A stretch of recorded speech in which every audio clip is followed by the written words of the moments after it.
소비자분들이 맛있는 음식과 저녁과 맥주를 드시는 그런 문화도 만들어 보고 싶은.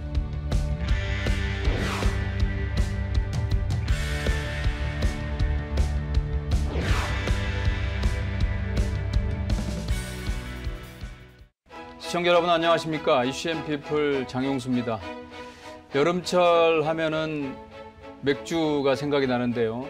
최대 성수기 시장이라고 할 수 있는 여름철 맥주 대전이 예고돼 있습니다. 특히 국산 맥주 시장이 이제 수입 맥주 시장을 추월했다고 하는데요.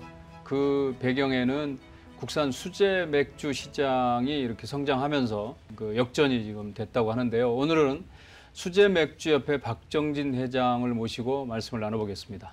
어서 오십시오. 안녕하십니까? 네, 지금 회장님은 진주엠 사장이시면서 또 수제맥주 회사인 카브루의 지금 대표이사, 네네. 그리고 수제맥주협회 회장을 맡고 계시는데요. 네, 맞습니다. 그 카브루는 언제 인수하신 거죠? 네네. 언제 인수하신 거죠? 진주엠에서 2015년, 5년 전인 2015년에 인수했습니다. 네. 그리고 이제 수제맥주 회사를 쭉 키워 오시면서 이제는 드디어 올해 수제맥주 협회장까지 하셨는데. 네, 맞습니다. 어깨가 무거우시겠습니다. 네, 무겁습니다. 이제 네. 산업이 막 발전하고 있는 시기고 여러 가지 현안들도 많은 상황이라서 네, 무거운 책임감을 가지고 임하고 있습니다. 네, 우리 그 한국인들이 맥주 막걸리도 그렇지만 맥주도 상당히 좋아하시는 것 같은데. 네네. 네. 지금 수제 맥주 시장이 지금은 어느 정도인가요? 수제 맥주 산업 자체를 공식적으로 내는 통계는 없기 때문에 좀 조심스럽습니다만 업계 내에서 같은 기준으로 쭉 해온 그런 통계에 의하면 작년에 약 800억 정도의 시장을 형성한 걸로 보고 있습니다. 그리고 지난 한 4년 정도에 매년 연평균 한 40% 정도씩 성장을 해오고 있다. 이렇게 저희는 추정하고 있습니다. 성장률이 상당하네요. 네네. 지금 그 수제맥주협회 회원사들은 몇 개 사나 되나요? 수제맥주협회는 사실 2003년에 한국 마이크로브루어리 협회라는 이름으로 시작을 해서 몇몇 업체들이 이제 가입돼서 운영되고 있다가 현재는 면허 기준으로는 한 50개, 그리고 회사 기준으로는 한 30개 남짓한 그 업체들이 가입돼가지고 수제맥주 산업의 어떤 대표 단체로서 활동을 하고 있습니다. 그러면 그 수제맥주 회사가 있고 또 양조장 기준으로는 뭐 숫자가 좀 다른 것 같은데. 네, 한 회사가 수제맥주를 생산할 수 있는 면허를 여러 개 가질 수 있기 때문에 업체로는 저희가 한 100개에서 120개 정도의 업체가 있고요. 면허 기준으로는 한 150개 정도가 있다라고 이해하시면 될 것 같습니다. 네. 그리고 좀 궁금한 게 수제맥주의 기준. 네. 어떻게 수제맥주를 어떻게 정의할 수 있나요? 그러니까 수제맥주를 정의하는 기준은 사실은 다양할 거고 사람마다 조금씩 다를 수는 있을 텐데요. 그래서 2018년부터 저희 수제맥주협회에서는 나름의 기준을 가지고 수제맥주란 이런 것이다라고 이야기를 하고 있습니다. 그 기준은 크게 세 가지인데요. 첫 번째로는 소규모라는 겁니다. 연 생산량이 일정 수준 이하여야 된다. 그리고 두 번째로는 대기업 자본으로부터 자유로운 독립성을 가져야 된다. 그래서 주류 대기업의 지분율이 33% 미만이어야 된다라는 기준을 가지고 있고요. 세 번째로는 한국에서 생산돼야 한다. 그래서 한국에서 생산량이 80% 이상이어야 된다. 이런 세 가지 기준으로 저희가 수제맥주를 정의하고 있습니다. 사실 이 기준은 미국의 BA라고 브루어스 어소시에이션이라고 하는 큰 크래프트 맥주 단체가 있고 그들이 수제맥주를 정의하는 기준을 저희가 벤치마크 해가지고 협회 내 회원사들이 협의해가지고 만든 건데요. 그 기준 자체를 좀 곱씹어 보면 맛있고 다양한 맥주를 소규모로 만들 때 대기업의 그 어떤 간섭으로서부터는 좀 벗어나겠다라는 그런 어떤 크래프트 맥주의 정신을 담고 있다라고 말씀드릴 수 있을 것 같습니다. 맛있고 다양한 뭐 맥주라고 말씀하셨는데 네네. 맛과 가격은 기준에 들어가 있습니까? 가격은 기준에 없고요. 네, 맛이란 건 사실 주관적이니까 최선의 품질을 말씀드리는 거라고 이해하시면 될 것 같습니다. 이 수제 맥주가 이제 뭐 그동안에 쭉 물론 인기를 끌어왔지만 이제 갑자기 더 부각이 된 게 주세법 개정 때문이잖아요. 종가세에서 이제 종량세. 이 부분에 대해서 좀 설명 좀 해주시죠. 종가세라는 건 가격을 기준으로 하는 거고 종량세라는 거는 양을 기준으로 세금을 매긴다라는 건데요. 사실 종가세 하에선 여러 가지 불합리한 일들이 많이 있었습니다. 예를 들어 더 좋은 맥주를 만들기 위해서 좋은 사람을 쓰고 좋은 재료를 쓰고 좋은 설비를 쓰면 그에 따라서 세금도 늘어나니까 가격이 비싸질 수밖에 없는 그런 불합리한 면이 있었던 거죠. 그런 의미에서 종가세를 종량세로 바꾸는 거는 저희 업계의 되게 수건 사업이었다 이렇게 말씀드릴 수 있을 것 같습니다. 그래서 2020년에 그 종량세로 전환이 되면서 맥주에는 그 수제 맥주나 이 산업에는 여러 가지 긍정적인 변화들이 나타나고 있는데요. 네. 우선 첫 번째로는 다양한 재료 또 비싼 재료를 아낌없이 넣어가지고 맛있는 맥주를 만듦으로써 소비자의 효익이 높아지는 부분도 나타나고 있고요. 또 두 번째로는 주세가 대폭 낮아지면서 마트나 편의점에서 파는 수제 맥주의 가격이 내려가고 그로 인해서 소비자분들이 아무래도 부담 없이 맛있는 맥주들을 즐길 수 있는 그런 면들도 긍정적인 효과로 나타나고 있다라고 할 수 있을 것 같습니다. 당연히 뭐 소비자 입장에서는 가격 측면에서도 네, 메리트가 있네요. 맞습니다. 어쨌든 수제 맥주, 네, 기존 맥주라고 해야 되나요? 네, 네. 뭐라고? 수입 맥주도 있고 뭐 네. 일반 대기업 맥주도 대기업 있고요. 맥주도 네. 있고요. 그리고 다양한 재료라고 말씀하셨는데 우리가 흔히 아는 재료는 보리, 네. 홉 네. 이건데 이를테면 다양한 재료들은 어떤 게 또 있죠? 뭐 다양한 재료도 있고 또 다양한 방법도 있을 텐데요. 다양한 재료적인 측면에서는 국내산 과일이라던가 뭔가 이 지역 특산물 같은 것들 또 쌀 이런 것들을 활용하는 맥주들이 많이 나오고 있고 네. 저희 회사에서도 그 국내산 쌀을 활용한 제품이라든지 국내산 흑미를 활용한 것들도 있고요. 이런 식으로 국산 농산물들 또 신선한 이 로컬 그 작물들을 활용한 그런 시도들이 많이 이루어지고 있습니다. 또 맥주의 다양한 그 종류라는 측면에서도 사실 지금까지 소비자분들이 즐기셨던 거는 편의점에서 엄청난 양의 맥주가 있지만 사실은 대부분 다 라거라는 하나의 종류의 맥주일 뿐이고 브랜드만 다 달랐던 거죠. 그런 의미에서 좀 소비자분들이 여태까지는 맥주를 편식해 왔다라고 말씀드릴 수 있을 것 같은데 수제 맥주들은 뭐 에일이라고 얘기되는 IPA라든지 페일 에일, 스타우트 이런 다양한 종류의 맥주들이 있고 그러한 종류들이 많이 늘어남으로써 소비자분들이 다양하게 즐길 수 있다라는 그런 어떤 이점이 있을 것 같습니다. 지금 이렇게 주세법이 개정이 되고 이제 아까 지난해 800억 정도 추정이 된다 이렇게 말씀하셨는데 올해는 지금 추세가 어떤가요? 올해는 사실은 크게 두 가지 측면이 있을 것 같습니다. 수제 맥주를 판매하는 큰 채널로선 크게 두 가지가 있는데요. 하나는 소매 채널이라 그래서 그러니까 편의점이나 마트 같은 곳을 얘기하고요. 두 번째로는 유흥 채널이라고 불리는 펍이나 레스토랑 같은 곳을 말씀드릴 수 있을 것 같습니다. 근데 이런 펍이나 레스토랑에서의 판매는 뭐 대표님께서도 충분히 짐작하시겠지만 코로나 사태로 인해 가지고 많은 그 방문객들이 줄어들면서 큰 어려움을 겪고 계시고 그로 인해서 그 판로를 그쪽으로 가지고 있었던 수제 맥주 회사들은 사실은 큰 어려움을 겪고 있는 것이 사실입니다. 그 반면에 혼술이나 홈슬이 늘어나면서 편의점이나 마트에서 제품 판매하던 수제 맥주 회사들은 아무래도 큰 호황을 누리고 있다 이렇게 말씀드릴 수 있을 것 같습니다. 그러니까 전체적으로는 뭐 어쨌든 부정적인 측면이 있으면 긍정적인 측면이 있기 때문에 지금까지는 그래도 선방을 하고 있다 이렇게 보면 되는 건가요? 맞습니다. 산업 자체로는 전년보다 많이 성장할 걸로 예상하고 있고 저희 예상에는 향후 한 5년 동안 30%씩은 계속 성장할 수 있을 거다라고 예상하고 있습니다. 그러면 5년 내에 이렇게 4천억 이상이 되는 규모로 발전한다. 한 5년 후에 저희는 2024년에 적어도 3천억 정도의 시장을 형성할 걸로 예상을 하고 있고요. 3천억 정도면 국내 맥주 시장에서 한 6% 정도 되는 수치거든요. 그런 의미에서 봤을 때 사실은 그렇게 공격적인 전망은 아니다라고 저희는 생각하고 있습니다. 왜냐하면 미국 같은 경우에는 2018년 기준으로 크래프트 맥주가 전체 맥주 시장의 한 24% 정도를 차지했습니다.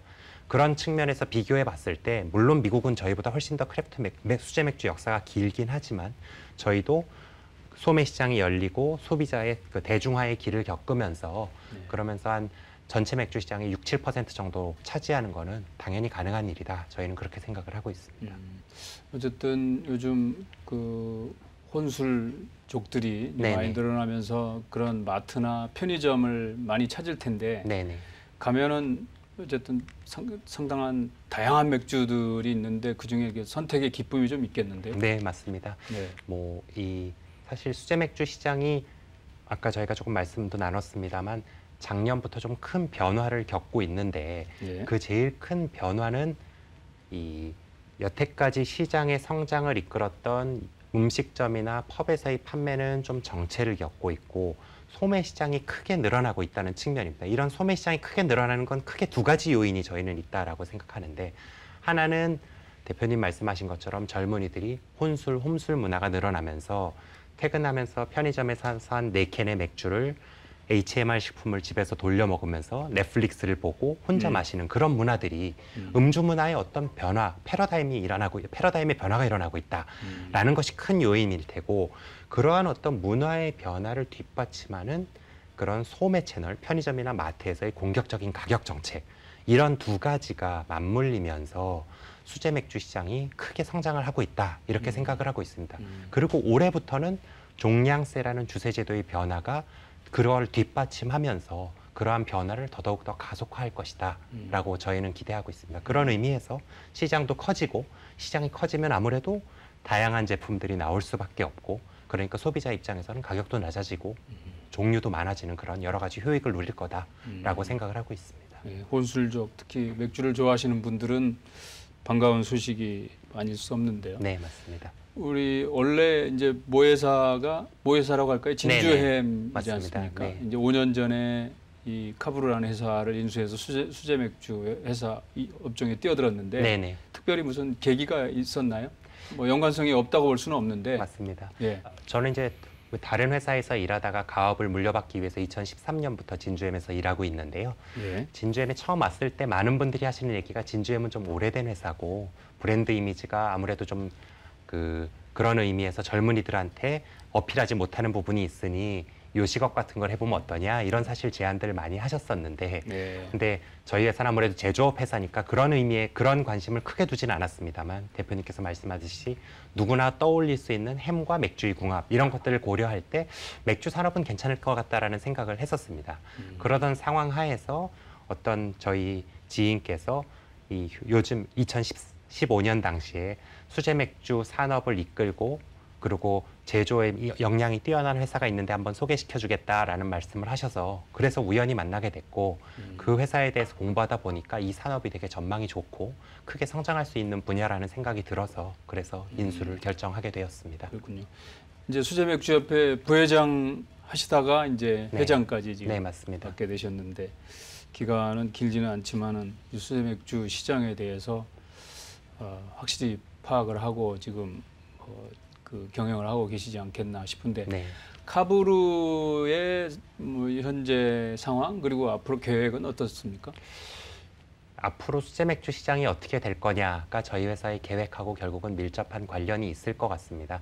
저희가 전망할 때는 말씀드렸듯이 유흥 시장보다는 소매 시장, 마트나 편의점 시장이 크게 성장할 걸로 보고 있는데, 그에 반해서 저희 회사의 설비는 아무래도 여태까지 시장의 중심이 되었던 생맥주 시장을 중심으로 한 설비가 위주였기 때문에 캔 맥주를 만드는 거는 사실 한계가 있었습니다. 그래서 올해 초에도 저희가 증설을 조금 했습니다만 여전히 부족한 상황이고, 그래서 이런 소매 채널에서 저희한테 요구하시는 것들에 비해서 저희가 한 절반 정도밖에 지금 공급을 못 해드리는 상황입니다. 생산 시설 계속 늘리겠네요. 네, 그래서 생산 설비를 늘리려고 하고 있고, 네. 뭐 올해 저희가 대규모 공장을 지어서 내년에 완공하는 걸 목표로 한 100억 정도의 투자를 지금 집행할 계획을 가지고 있고, 그걸 위한 뭐 토지라던가 기계 설비라던가 이런 준비들도 지금 차근차근 해나가고 있는 상황입니다. 그렇군요. 그리고 직접 그 소매 체인이라 그럴까요? 네네. 그것도 만들어서 소비자하고 직접 네네네. 상대도 하시는 거죠? 네, 그게 저희 우리가- 매장을 하나 가지고 있고요. 플래그십 네. 스토어 개념으로 저희가 청담동에 작년에 매장을 하나 오픈했습니다. 네. 그래서 거기서 작은 규모로 양조를 하고요. 그리고 음식도 만들어가지고 소비자분들께서 맥주와 음식을 페어링해서 드실 수 있도록 하는 그런 공간을 마련했습니다. 또 저희 브랜드에 대해서도 보여드리는 공간이기도 하고요. 그 소비자의 그 뭐 니즈라 그럴까? 네. 그런 거는 잘 파악이 되겠네요. 네, 맞습니다. 아무래도 네. 작은 규모다 보니까 다양한 시도를 해볼 수 있고, 거기서 이제 다양한 실험적인 맥주를 해서 소비자분들이 좋아하시면 큰 규모의 공장에서 생산하는 그런 구조를 만들고 싶고요. 또 한편으로는 그런 맥주랑 어울리는 음식들, 아무래도 우리나라에서 맥주가 2차집이다라는 그런 인식이 강하니까 그런 인식을 깨기 위해서 소비자분들이 맛있는 음식과 저녁과 맥주를 드시는 그런 문화도 만들어 보고 싶은 그런 생각을 가지고 있습니다. 단지 뭐 수제 맥주뿐 아니라 네네. 같이 어울릴 수 있는 네, 맞습니다. 음식까지도 지금 이미 진행을 하고 계시는 네네. 거죠? 작년 11월에 오픈했고. 고민이 아니라 진행하신 네네. 거죠? 뭐 유명한 셰프 강래호라든지 박찬일 셰프님 같은 그런 분들하고 오래 호흡 맞춰왔던 셰프님을 모셔가지고 네. 그래서 그 제철 제철 재료를 활용해가지고 음식을 만들고 그래서 그거를 이미 판매를 하고 있고 다 소비자들한테 좋은 반응을 얻고 있습니다. 그런 것도 그러니까 소비자들하고 이렇게 접점해서 이렇게 많은 니즈를 파악한 결과 이렇게 적용이 되고 있는 거죠. 네, 맞습니다. 최근에 뭐 그 소비자들의 니즈라 그럴까요? 뭐 네. 술이면 술 이렇게 또 세트면 세트 어떤 게 좀 있습니까? 새로운 팁이 있습니까? 뭐 크게 두 가지 말씀드릴 수 있을 것 같은데 음식적인 측면에서는 확실히 예전에 그런 그 맥주하고 전통적으로 드시던 치킨이든 뭐 프렌치 프라이든 그런 것도 선호하시지만 다양하고 맛있는 음식을 먹으면서 이 음식과 잘 어울리는 맥주를 마셔보고 싶다 이런 욕구는 확실히 늘어나고 있는 것 같고 네. 그런 의미에서 되게 호응을 받고 있는 것 같고요. 또 이렇게 먹고 마시는 거 이외에 체험을 원하시는 그런 니즈들도 많이 있는 것 같습니다. 네. 예를 들어 저희 그 매장에서는 맥주를 양조도 하고 그러니까 소비자분들이 오셔서 작은 브루어리 투어도 하고 또 여러 맥주를 맛보면서 본인의 맥주 스타일도 찾고 맥주 상식도 얻고 이런 프로그램도 저희가 운영을 하고 있거든요. 그런 프로그램도 굉장히 좋은 호응을 얻고 있다라고 말씀드릴 수 있을 것 같습니다. 공감이 가는 멘트인데 네. 이게 이제 국산 수제 맥주가 수출은 지금 어떤가요? 수출은 사실 저희가 많은 노력을 해오고 있는데 아직까지 대규모로 하는 경우는 많지 않습니다. 왜냐하면 가격 경쟁력이 많이 어려움을 겪고 있기 때문입니다. 아무래도 수제 맥주는 다품종 소량 생산이니까 제조 원가가 좀 높을 수밖에 없고 그 가격을 제대로 받고 해외 수출에 돼서 거기서 경쟁력 있는 가격으로 팔리기는 사실은 어려운 거죠. 그런 의미에서도 저희가 지금 대규모 공장을 준비하고 있고 그래서 내년 이후엔 제조 원가도 낮춰가지고 맥주가 대량 생산될 수 있으면 수출이 좀 더 활성화될 걸로 생각하고 있습니다. 지금은 한 10개국 정도, 한 7, 8개국 정도의 맥주가 나가는데 소량으로 나가고 있습니다. 수출이 되고는 있는 거죠? 네, 되고는 있습니다. 뭐 어쨌든 국내 시장에서 국내 고객들을 만족시킨 다음에 더 수출 쪽은 공격적으로 하실 부분인 것 같네요. 맞습니다. 네. 올해 그 수제 맥주 협회에서 가장 좀 이렇게 중점적으로 네. 뭐 하시고 있거나 또 네. 앞으로 계획하고 있는 부분들은 어떤 부분들인가요? 수제맥주협회 일단 첫 번째 과제는 협회의 어떤 저변을 넓히는 일이라고 생각합니다. 네. 지금 현재도 한 50개 면허 정도가 가입돼 있긴 하지만 전체로 봤을 때는 아직 절반이 안 되는 숫자고 생산량으로는 상당 부분 커버하지만 아직까지 협회에 들어오시지 않은 분들이 많이 있는데요. 사실 협회에 그분들을 더 가입시키게 하기 위해서는 제일 좋은 방법은 협회에 들어오는 이유를 만들어 드리는 거라고 생각합니다. 저희가 정부와의 여러 가지 소통과 또 규제 개선 같은 것들을 계속 이루어 나간다든지 그 협회에 가입하는 게 본인들한테 도움이 돼야 된다는 생각이 들어야지 가입을 하실 거기 때문에 그런 어떤 협회의 활동을 강화해서 협회 회원수를 늘리는 것이 첫 번째 저희의 중요한 과제라고 생각하고 있고요. 두 번째로는 지금 코로나 사태로 인해서 많은 어려움들을 겪고 계시고 예. 그런 측면에서 그분들한테 실질적으로 업체들한테 도움이 될 법한 그러한 일들을 저희가 정부하고 협의하고 그래서 이 실질적인 어떤 도움이 되는 방법들을 찾아내는 것 그것이 중요한 과제라고 생각합니다. 그런 과제 중에서 제일 저희가 사실 중요하게 생각하는 게 온라인 판매인데요. 지금 사실 수제 맥주는 주류는 온라인 판매가 금지되어 있습니다. 때 코로나 사태로 인해서 수제 맥주 대부분의 회사들이 판로를 잃고서 굉장히 큰 어려움을 겪고 있는 것 하나하고 또 사실 이런 언택트 문화라던가 우리나라가 그런 이 온라인 판매에 있어서 다른 국가에 비해서 훨씬 더 앞서 나가는 점을 그렇죠. 고려할 때 사실은 주류를 온라인 판매 못하게 하는 게 전 좀 앞뒤가 안 맞는다라고 생각을 하고 있습니다. 특히나 전통주는 지금 가능하니까 전통주를 판매하는 그런 시스템을 활용하면 정부에서 걱정하시는 청소년이나 이런 사람들의 음주도 저희는 막을 수 있을 거라고 생각을 하거든요. 그렇게 해서 만약에 온라인 판매가 허용된다면 소비자분들은 다양한 지역 특산물이든 그런 신선한 수제 맥주 맛있는 것들을 쉽게 접하실 수 있으니까 효익이 증가할 거고 또 업체 입장에서는 코로나 사태 때문에 힘든 판로 확보를 하고 그리고 사실 작은 회사들은 편의점이나 마트에 들어가는 게 진짜 어려운 일이기 때문에 네. 소규모로라도 팔 수 있는 그런 판로를 개척할 수 있는 측면에서 전 윈윈이 될 거라고 생각합니다. 물론 정부는 또 나름대로의 어떤 여러 가지 어려움이 있다는 건 저희도 알고 있지만 그런 좀 전향적으로 그런 부분에 대해서 고민을 해주시고 풀어주셨으면 하는 그런 바람은 있습니다. 네. 아무리 좋은 제품이라도 사실 유통이 뒷받침이 안 되면 맞습니다. 좀 어려운 부분이 있죠. 네. 판매에. 네.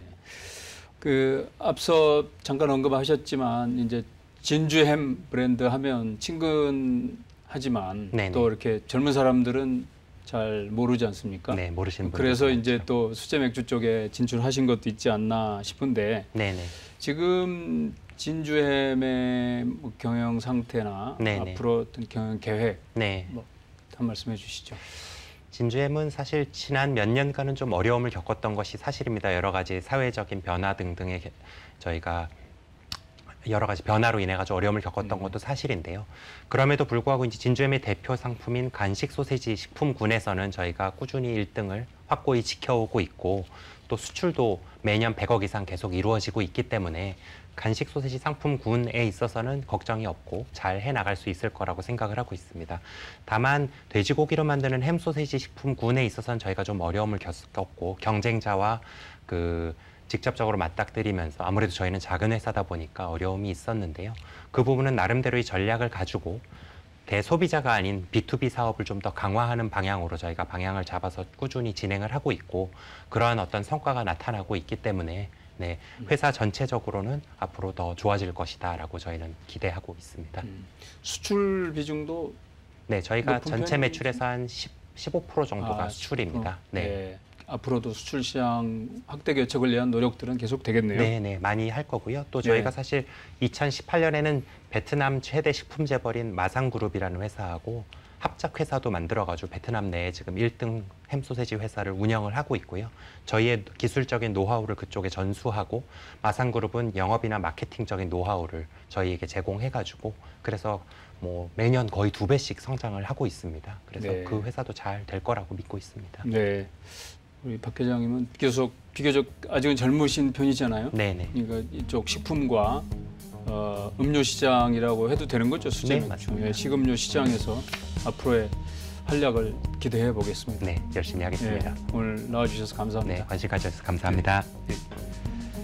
네, 시청자 여러분, 이 말씀을 나누다 보니까 이 수제 맥주 상당히 소비자 선택 입장에서 상당히 중요한 부분인 것 같습니다. 앞으로 더 발전하길 기대하고요. 그리고 또 나아가서 수출 시장도 이렇게 확대 개척이 됐으면 하는 바람입니다. 오늘 여기서 마치겠습니다. 다음 주에도 화제의 경제 리더와 함께하겠습니다. 감사합니다.